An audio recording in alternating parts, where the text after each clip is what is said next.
pace cât mai apropiată în Ucraina.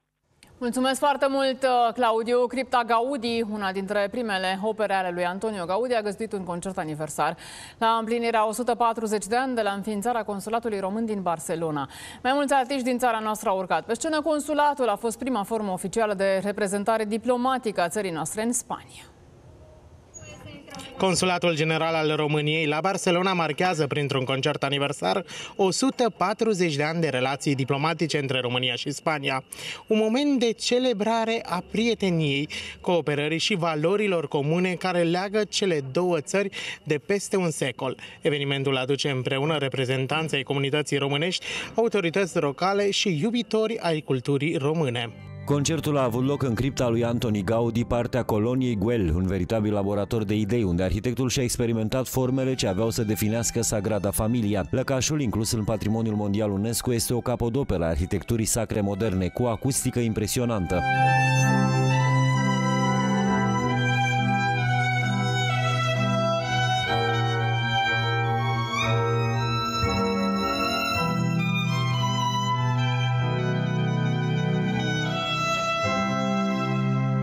Mi s-a părut o oportunitate foarte faină să ne întrunim noi ca o comunitate de români și să descoperim mai multe locuri și mai multe spații.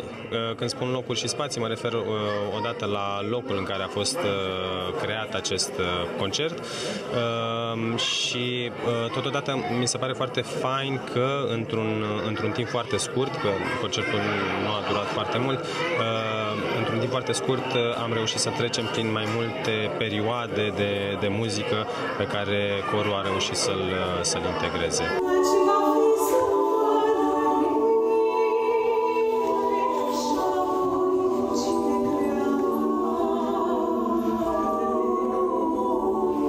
Aproape 140 de ani au trecut de la înființarea la Barcelona a primului consulat onorific al României în Spania. De atunci, misiunea consulară a devenit un pilon al relațiilor diplomatice și culturale dintre cele două țări. Când vorbim despre relația dintre România și Spania, ar spune că relația este extrem de bine consolidată. Românii de aici, din Catalunia, sunt foarte bine integrați și, din punctul meu de vedere, ei sunt inima acestei relații bilaterale româno-spaniole. Această prezență a comunității românești în Spania nu a făcut decât să îmbunătățească și să crească cumva nivelul relațiilor bilaterale. Concertul a fost susținut de Arpeggio Choir, primul cor feminin românesc din Italia. Format din tinere artiste pasionate, corul reușește să aducă publicului european sonorități autentice din repertoriul românesc, îmbinând tradiția cu rafinamentul interpretării clasice. Vedem de fiecare dată foarte multă curiozitate, în primul rând, și de obicei așteaptă până la sfârșitul piesei ca să înțeleagă, pentru că într-o piesă folclorică mesajele sunt foarte multe și trebuie să asculți până la capăt și să înțelegi exact, sau poate să începi să înțelegi despre ce este vorba atunci când nu cunoști limba.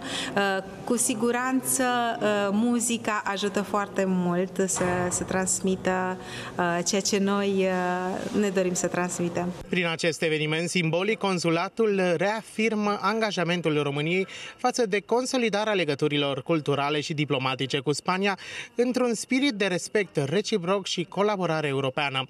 Celebrarea celor 140 de ani de relații bilaterale devine astfel nu doar un prilej de reflexie istorică, ci și o invitație la dialog, prietenie și viitoare proiecte comune. De la colonia Güell, pentru Antena 3 CNN, Radu Trăscău.